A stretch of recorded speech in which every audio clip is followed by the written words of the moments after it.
super fucking constipated all the time, 24/7, painful.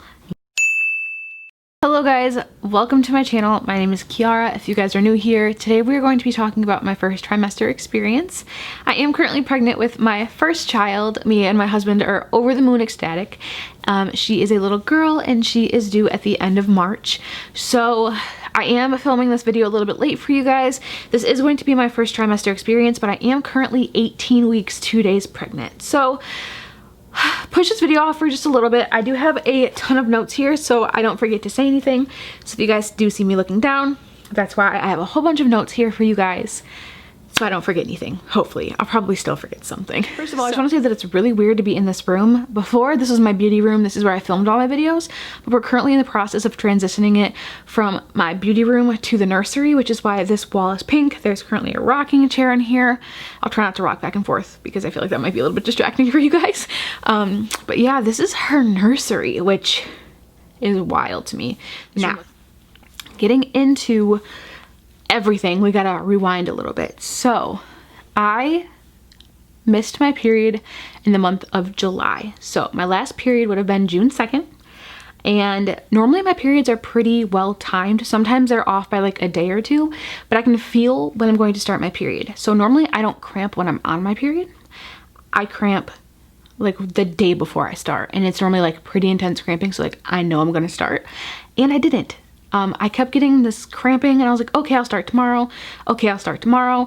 And my period wasn't officially late, but I was like, this is weird because I'm getting this cramping, but I'm not starting. So on July 2nd, I took my first pregnancy test. It came back negative. July 3rd, negative. July 4th, negative.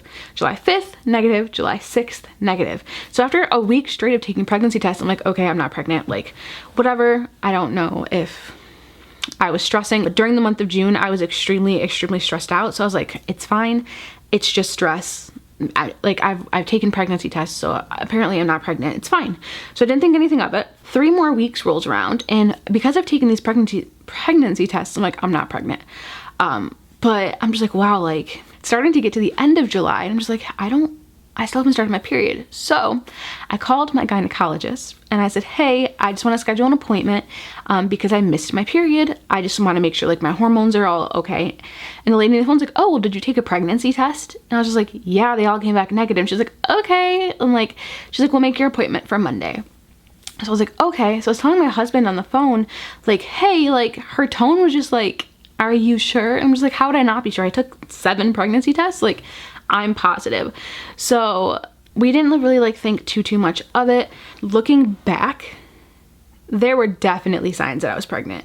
I have them like here for you guys, but I just want to let you guys know that I didn't know I was pregnant until I looked back and I was like, oh fuck, like how did I not know that I was pregnant? My appointment was scheduled to be the first Monday of August, which was the 3rd. So I was like, well, maybe I should just take a pregnancy test. It doesn't hurt. And honestly guys, I filmed the video of like finding out I was pregnant, and you guys saw me hold up a pregnancy test, like the little cheap dollar store ones. And the reason why I didn't record my reaction initially to finding out that that test was positive is because when I tell you that that test lit up so quick, like it's like put 3 drops of pee on it, wait 3 minutes. There was no waiting 3 minutes. Literally by the time I dropped the 3 drops of pee, like threw the dropper in the garbage, like stood up to put my pants on, it was already 2 lines. Like I literally was just like, holy shit, like that's positive. Like, and it caught me really off guard because I was like, no, I literally took like 7 pregnancy tests a month ago. So apparently I was testing too soon and I was pregnant. Now, let's get into symptoms. So again, when I was having these symptoms, I did not know that I was pregnant, but looking back, I was just like, how did you not know? Symptoms, let's talk about symptoms. So there are a couple that stick out to me more than others, but we're gonna go in order. So I cried so much. I was so emotional. So I'm just like, why am I crying? And I didn't know that I was pregnant then, but looking back, I'm like, you were so emotional. Like you were like, I was probably like 2 weeks pregnant at that point. So I was like, it makes sense that I was emotional because I was pregnant. All right, second of all, I had implantation cramping, which I didn't know was implantation cramping, which would have been the first, but it was just constant cramping. But honestly, I cramped through almost the entire first trimester. I would say like the last month, not so much, but like the first 2 months, I cramped constantly, which we'll get into with having really bad anxiety. Scared the absolute shit out of me. I didn't know that cramping was normal. If you guys are watching this, I'm not a physician. If you're watching this and trying to figure out if cramping is normal in the first trimester, definitely talk to your physician about it, because not everybody is the same. But my doctor's like, yeah, it's fine as long as you're not bleeding. There's no need to worry. But like being a first time mom, being your first pregnancy, you're just like, anything that hurts, you're like, something is wrong. I feel like a lot of people know that there's a chance of miscarrying when you're pregnant, but I feel like a lot of people don't know that the statistics, I believe, is 1 in 4. So it's super, super, super common, and it's especially common in the first trimester, and there's nothing you can do because normally it's a chemical imbalance and it's just not a viable pregnancy. But knowing that made me so anxious. I have anxiety to begin with. So literally every day I would wake up and I'm just like, just please, like I would like talk to Nugget. Nugget is what we named her before we knew she was a girl. Because most people call their baby like little Bean, but our dog's name is Luigi Bean, so I call my dog Bean. So I was like, we can't call the child Bean. So we called her Nugget. We still sometimes call her Nugget. So I was like, just please Nugget, like just hold on. Like I would talk to her every day, and I feel like that helped me a lot. Speaking of cramps, I also got like, I think it's called flank pain, where like the center of your back, like kind of right where your rib cage ends, like the entire back just felt like it would like cramp, but like felt like it was like on fire for like 10 minutes and then it would go away. My doctor's like, oh yeah, that's perfectly normal. I'm like, why doesn't anybody talk about this? Like, why do I only know about certain things? Like, why is all this? I'm just like, this is normal. Holy shit. Okay, nobody told me this. Second thing that should have triggered to me like, hey, something's different, you might be pregnant, is boob pain. And I feel like everybody who makes these pregnancy videos are like, oh, my boobs hurt. No, because when you get your period, your boobs hurt, right? No. So I feel like when you get your period, your boobs hurt, but it's like the whole circumference of the boob. This was very specifically like the center nipple areola area. Like it wasn't the entire boob. It was very, very specifically concentrated on like nipples. And it wasn't like a normal pain. It's like a dull, deep ache. And it constantly hurt. Like if you like accidentally like brushed up against or like touched them, I was like, don't touch me. It was like, it hurt, and it probably hurt for a week and a half, 2 weeks. And that right there should have told me like, hey, you might be pregnant. But no, I took those pregnancy tests. They came back negative. I wasn't pregnant. I was. So yeah, boob pain, but not like everywhere. I feel like when I get my period, my boob pain's like more in like the armpit area, like to the side. This is very concentrated, like directly in the center. Looking back, the thing that my husband said that he thought was weird is I was hungry. Now, mind you, I'm not a small girl. I am plus size, so I'm not small. I normally eat, but like I was hungry. Okay, so I woke up one day and I made a bagel, which normally like if I eat breakfast, I normally am not a breakfast person. Like on a weekend, I'll eat a bagel at like 11 o'clock. So I went downstairs, got a bagel, came back upstairs, ate the bagel, went back downstairs, got a second bagel, and came upstairs. My husband wasn't judging me. He's like, how many bagels have you eaten? I was like, 2. He's like, that's weird for you. Like, are you okay? I was like, yeah, I'm just hungry. So I ate my bagel. Also, like I just said, I don't eat breakfast ever. This didn't start developing until probably like 2 weeks later, but waking up like out of my sleep in the morning. So normally, like I said, I'd wake up on a weekend at like 10:30. I'd wake up at like 7 a.m. and be starving. Like Darius would still be sleeping in bed next to me, and I would literally get out of bed, go downstairs, make myself food, and come back upstairs. I just woke up starving. Like literally woke up feeling like I had not eaten in like weeks. I was never a breakfast person. I skipped breakfast all the time. Waking up starving, like I need to eat now, probably should have let me know that, hey, you're pregnant. All the rest of the symptoms we'll talk about. I didn't know that I was pregnant. I, in the beginning, did not have food cravings because normally I don't think cravings start until the end of your first trimester. Food aversions, food aversions. I did not want anything. I lived off of bagels for about a solid week and French fries.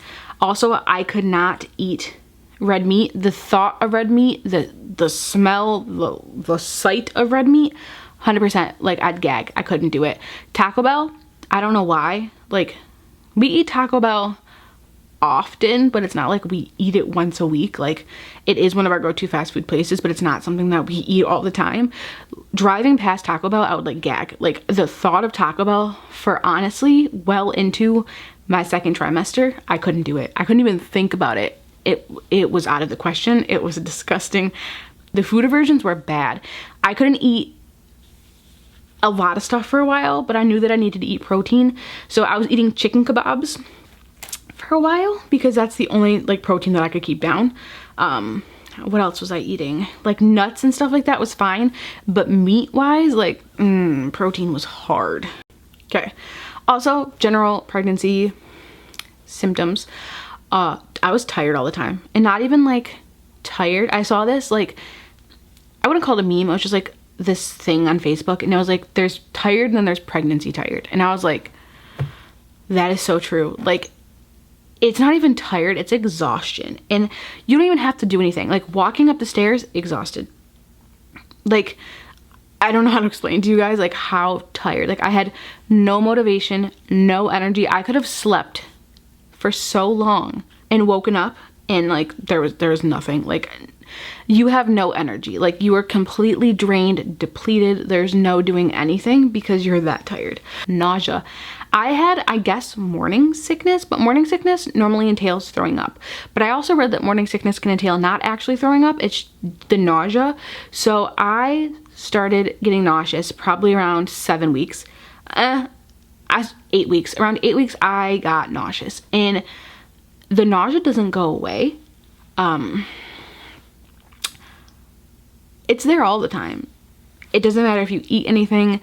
It's really bad in the morning. Like, when I first woke up, it was the worst. So if I did eat something, it would subside a little bit, but it was always there. There was no getting rid of it.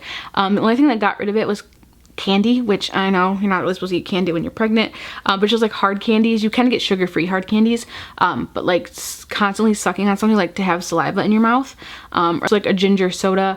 I also bought Preggy Pops, which are in the aisle with like, I think they're in like the pregnancy aisle, and they're just like hard candies that are specifically made for pregnancy. Listen, they were sour and they burned the absolute shit out of the back of my throat. Like, I have to put emphasis on it. They burned. Like, they weren't sour. They were straight acid, and they burned like the entireness of my throat. Entirety, not entireness.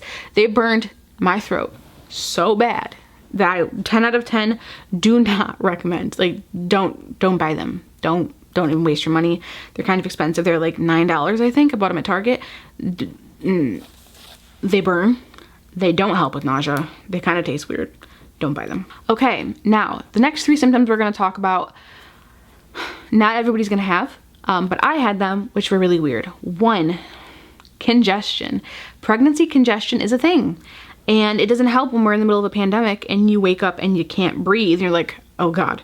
No, pregnancy congestion apparently is a thing, and it doesn't go away. Like, it's on and off. Some days you can breathe, some days you can't breathe, but honestly, it's always there. There are still days that I wake up and I'm congested. I'm like, great, awesome. It feels like you have a cold, but you don't have any other symptoms of a cold except you just can't breathe because you are so congested, which again, I didn't know was a pregnancy symptom until I got pregnant and I Googled it. It's a thing. I've only heard a couple people talk about this, but I Googled it. I also have a friend that's pregnant who said it happened to her. It only lasted for 4 days. I don't know why this happens. Water tastes weird. So I don't know what it's called. If I can Google it again and like there's a name for it, I'll put it right here for you guys. But I woke up one morning thirsty, super thirsty, and I drank some water, and I literally looked at it. I was like, what the hell? So I took another sip and I just kind of like stared, like I was like half asleep. It was like 5 a.m. and I stared at the water and I was just like, no. What is, like, what is this? What, like, did someone do something to this water? Is this water? So I took another sip and I was like, no. So I literally woke my husband up. I was like, drink this water. And he drank a sip. He's like, what's wrong with it? I was like, does it taste weird? And he's like, no. And I was like, you're telling me that doesn't taste weird at all? And he's like, no, it tastes fine. And it happened for 4 days before it went away. The only way that I could get it to stop is like constantly having something in my mouth, like candy or like something that like to suck on, like a hard candy pretty much. And it tasted like metal. Like a lot of people say it tastes metallic, but to me it just tasted bad. Like I don't even know how to explain it. It just tasted bad. And it didn't necessarily make food taste bad. It was just water. And I don't even know how to explain the taste to you guys. Again, a lot of people say that it tastes metallic, like metal. It tastes like a mix of metal and just like horribleness. So another thing is I feel like a lot of people explain the pregnancy glow in like the skin, which I didn't know that pregnancy acne was also a thing, and I broke out very bad. I'm not complaining, I've always broken out. I just assumed that with pregnancy that everybody had that pregnancy glow and their skin was just gorgeous and that I'd get a break because I break out every month. But I didn't know that a lot of people actually have the reverse. Instead of getting a pregnancy glow, they get pregnancy acne because it's super hormonal. So if you have hormonal acne to begin with, chances are you'll get pregnancy acne. But normally I only get pregnancy acne like here. You guys can probably tell that I am breaking out a little bit. But it was weird because it was my entire like face here. It was here. Like I had them in places that I'd never break out. Like I had them like down here, which was really weird because it wasn't my normal places that I break out. It was just everywhere. It did get a little bit better, but honestly, it's still normal. It's still like the same level that I normally would break out. So it didn't get any, it got worse and then it got normal for me, I guess you could say. All right, let's talk about the slightly awkward one that we have on the table. Constipation. Now let me tell you guys that it's not your regular normal constipation. No, because if you're taking a prenatal with iron in it, chances are that's a lot of iron for your body and you're going to be super fucking constipated all the time, 24/7, painful. You're gonna need a stool softener. So Miralax will be your best friend, and don't just take it when you need it. Take it like every other day or every day. My doctor told me that some people take it multiple times a day. But yeah, if you're taking a prenatal, chances are that's gonna happen to you.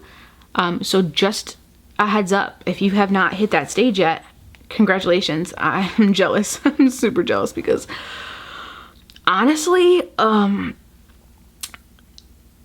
yeah, it's probably the worst thing that I've experienced since becoming pregnant.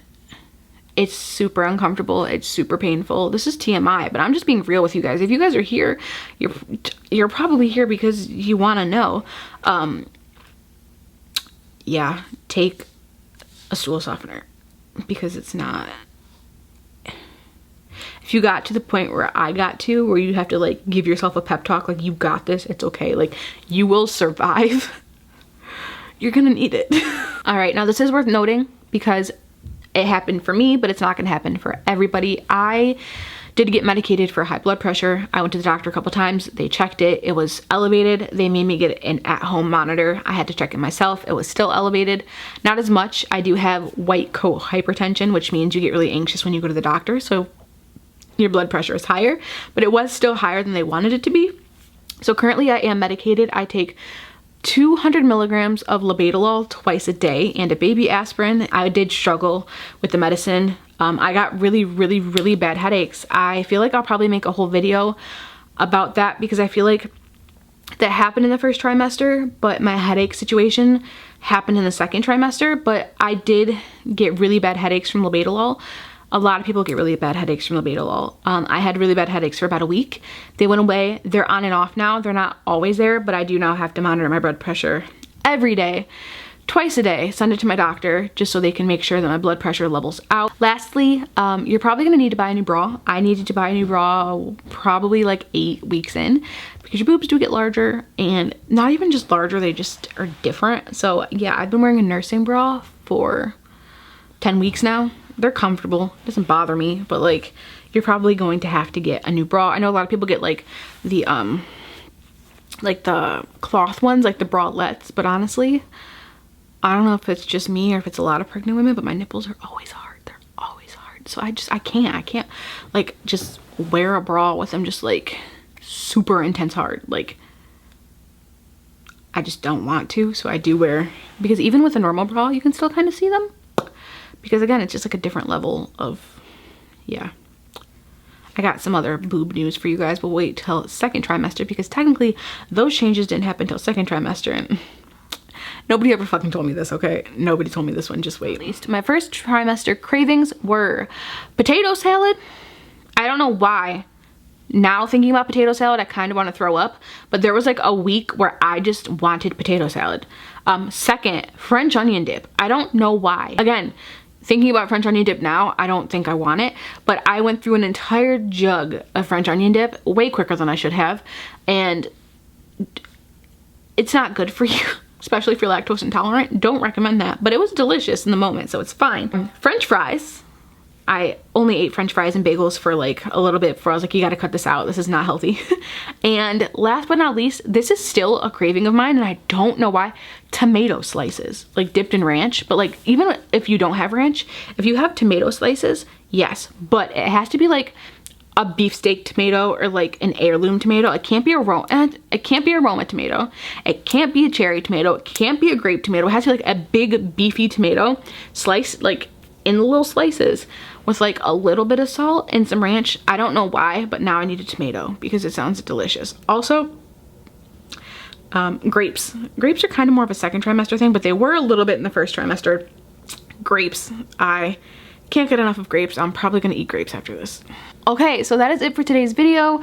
This is everything that I experienced in my first trimester. There may be a little something that I'm forgetting, but for the most part, I took my time to break everything down to make sure that you guys had all the information. If you guys have any questions, please don't ever hesitate to reach out to me.